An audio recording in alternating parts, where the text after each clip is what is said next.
कशाला जाऊ त्यांच्याकडं? ते म्हणते ब्रदर आम्ही प्रभूत आहे, तुम्ही प्रभूत आहेत, कशाला आले आमच्या घरी? पण प्रभू तुम्हाला स्पेशली भेटायला आलंय. आणि देवबाप आमच्या बहिणीला निराश करणार नाही. आमच्या बहिणीचे ते अश्रू त्या दिवशीच्या बुदलीत भरून ठेवलेत प्रभूंनी. आमची बहीण कदाचित विसरली असेल की माझ्या डोळ्यातून अश्रू निघले म्हणून, पण देवाने ती आठवण ठेवली. फक्त देवाने एक नवीन आज्ञा सांगितली आज, खोटं बोलू नका. भावी जीवनामध्ये जर खोटं बोलत असले त्याला जरा ब्रेक लावायचा प्रयत्न करा. होईल तेवढा ब्रेक लावा. तुम्ही प्रयत्न करताना दिसले ना, देवाचा आत्मा यशस्वी करण्याचं काम त्याच्या हातात नाही. वो आता देवाला बाजूला ठेवायचं, मला खोटं बोलणं गरजेचं आहे, मी बोलन, जाऊ दे. देव बाप्पाकडे काही क्षमा मागितली, देव क्षमाच करायला बसलाय. देवबाप हे नाही म्हणला प्रत्येक वेळेला खोटं बोल. पेत्र भावी जीवनामध्ये एकदाच खोटं बोलला, एकदाच त्यांनी पश्चाताप केला, स्वर्गाच्या राज्याच्या किल्ल्या देवाने त्याला दिल्या. पेत्र वारंवार खोटं नाही बोलला. कुठेच बायबल सांगत नाही की पेत्राने वारंवार खोटं बोलला. एकदाच खोटं बोलला तो, आणि येशू सांगून बोलला. येशू म्हणला आज रात्री कोंबडा आरवण्याच्या अगोदर तू 3 वेळेस मला नाकारशील. पेत्र फार अभिमानाने म्हणला, प्रभू तुझ्यासाठी मरावं लागलं तर मी मरण. खोटं बोलणं छे छे, माझ्याच्याने होणं शक्य नाही. जेव्हा घटका आली तेव्हा म्हटलं कोण आहे हा येशू?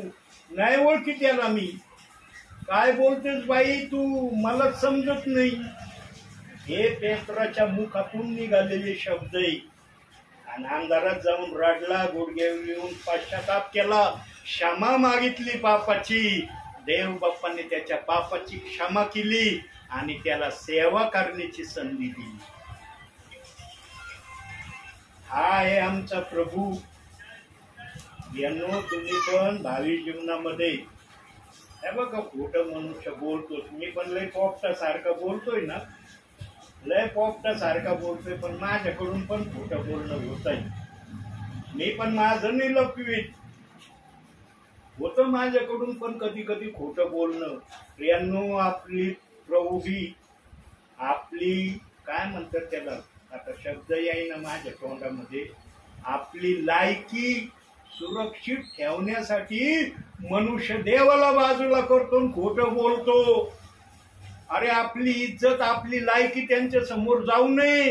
अरे त्यांनी म्हणू नये अरे सेवक असून खोटं बोलतो. अरे जाऊ द्या, प्रभूला तर माहिती मी खोटं बोलतोय, पण ऐकणाऱ्याला कुठं कळतंय मी खोटं बोलतोय का खरं खरं बोलतोय.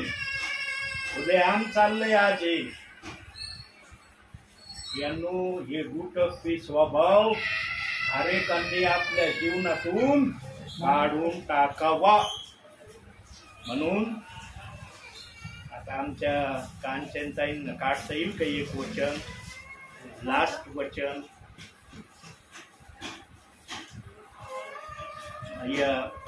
हे कोणतं पुस्तक आहे? मला पुस्तक सांगा. नाही पुस्तकाचं प्रेषित का? याकोबाचं पत्र काढा. आपलं काय नाव तुमचं? रीनाताई इकडे पुढं. हा शेवटचं वचन याकोबाचं पत्र इकडे काढलं होतं ना, त्याच्यानंतर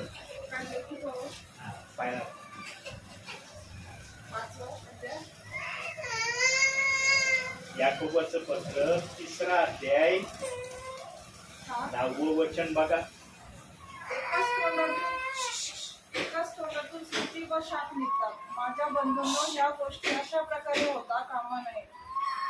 अशा गोष्टी होता कामा नये. आज आमच्या मुखातून स्तुती निघती, आमच्या मुखातून अपशब्द निघतात. काही जण तर शिव्या द्यायला पण भेट नाही. प्रियांना बोलावं नाही, पण बोलायची वेळ आली आता. काही जण तर शिव्या दिल्याशिवाय राहत नाही. सांगा, एखादा जर विश्वासणारा शिव्या देत असेल, कसं वाटत असेल देवाला? कसं वाटत असेल शिव्या देत असेल तर? होईल का स्वर्गात जाणं त्याचं? प्रभू आला, मी लगेच स्वर्गात जाणार आहे. कस काय जाणं होईल तुझं? शिवी दिली का तू कुणाला? बायबल सांगता अरे मूर्ख, जर तू म्हणला आपल्या भावाला ना, तर देव बाप्पाने तिथून पापाची मोजणी सुरुवात केली. आपल्या भावाला मूर्ख हा शब्द बोलला तर देवाला वाटतं सर्वात मोठं पाप यांनी केलंय. आणि एखादा जर शिवी देत असला तर मग विचार करा ते पाप कसं आहे. नाही ब्रदर, या घरात कोणी शिवी हा विषय या घरात नाही, मान्य आहे. कारण याच्यात काय चाललंय? याच्यात चाललंय ना, या घरात नाही. ठीक आहे, सगळ्याच घरामध्ये आहे का असं म्हणता येईल का? कोणत्याच घरात नाही. कशासाठी हे चाललंय?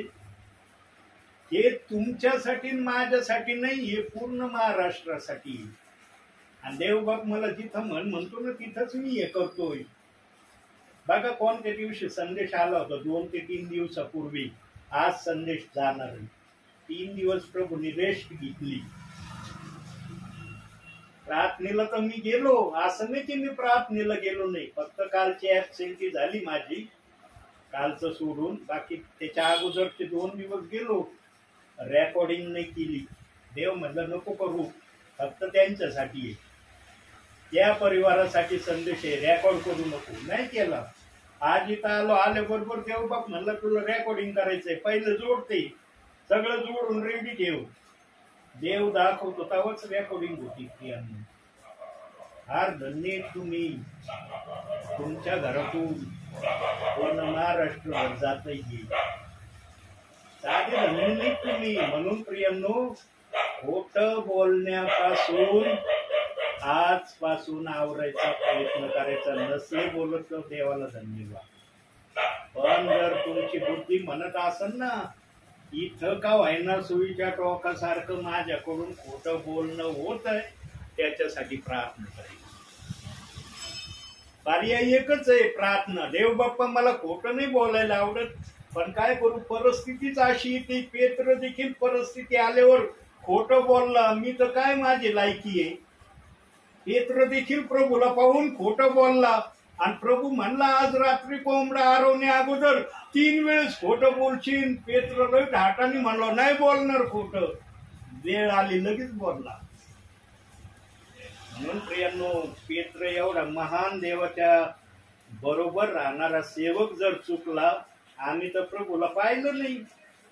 आम्ही तर न पाहता प्रभूवर विश्वास ठेवलाय. आमच्याकडून किती खोटं बोलणं होत असन विचार करा.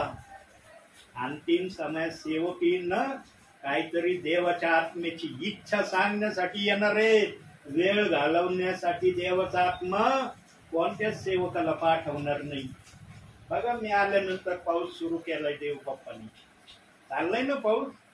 प्रार्थना समाप्त होऊ द्या, देव बाप हा पाऊस थांबवणार आहे. माझा दास आता निघणार आहे, माझ्या दासाला मी भिजू देणार नाही. मी अनुभव घेतलाय. आता मागच्या आठवड्यात याला गेलो होतो, श्रीरामपूरच्या खाली वडाळा. 3 वाजता त्या बहिणीच्या परिवारामध्ये संदेश देत होतो. इतका धो पाऊस झाला. ती बहीण म्हणली, संदेश चालू असतानाच म्हणली, ब्रदर इतका पाऊस जोराचा चाललाय, आज तुम्ही मुक्काम करा, इथं जाऊ नका. म्हणलं नाही. म्हणलं सिस्टर, मी बाहेर निघण्यापूर्वी देव बाप हा पाऊस थांबवेल. आणि तसंच झालं. त्या बहिणीने मला जेवण दिलं. मी जेवण जेवलो त्या ठिकाणी. 5 वाजता त्या बहिणीच्या घरातून निघलो, त्या अगोदरच पाऊस असा थांबला की जणू काही तिथं पाऊसच झालं नाही असं बहिणीला प्रभूने दाखवलं. मी म्हणलं सिस्टर, तुम्हाला काय म्हणलं होतं? माझ्या जाण्याच्या अगोदर देवबाप सगळं वातावरण ठीक करेल. ती बहीण पण म्हणली, खरंच ब्रदर, जे बोलले तसंच झालं. मला वाटलं हा पाऊस आज तुम्हाला जाऊ देत नाही घरी. म्हणलं माझ्या देवाला माझी काळजी, माझा दास माझ्यासाठी आलेला आहे. बघा पाऊस चाललाय ना, येतोय ना आवाज पावसाचा.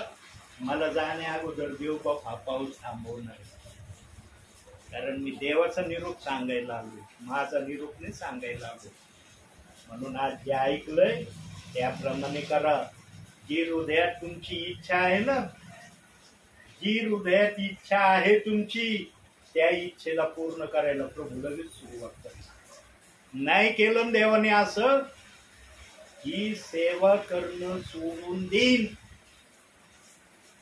याच्या पुढचा शब्द नाही माझ्याजवळ, पण तसं करून दाखवा प्रभूला अगोदर. तुम्ही ते करा, प्रभू तिकडे काय करील ते प्रभूने सांगितलं. आहे ना इच्छा तुमची?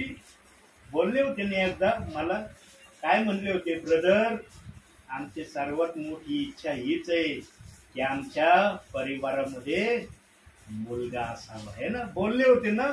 मला अजूनही आठवण करून देतोय देवबाप. तुमचा तो शब्द प्रभूने रेकॉर्ड करून ठेवलाय. तुम्ही तर नाही रेकॉर्डिंग केली, मी पण रेकॉर्डिंग नाही केली मोबाईल मध्ये, पण वरती रेकॉर्डिंग झाली आणि प्रभू त्या रेकॉर्डिंगला रोज ऐकतोय. अरे कधी हा शब्द मी पूर्ण करू, तो शब्द पूर्ण व्हावं म्हणून प्रभूने काहीतरी सांगितलंय तुम्हाला आज. एवढं तर प्रभूला करून दाखवा तुम्ही.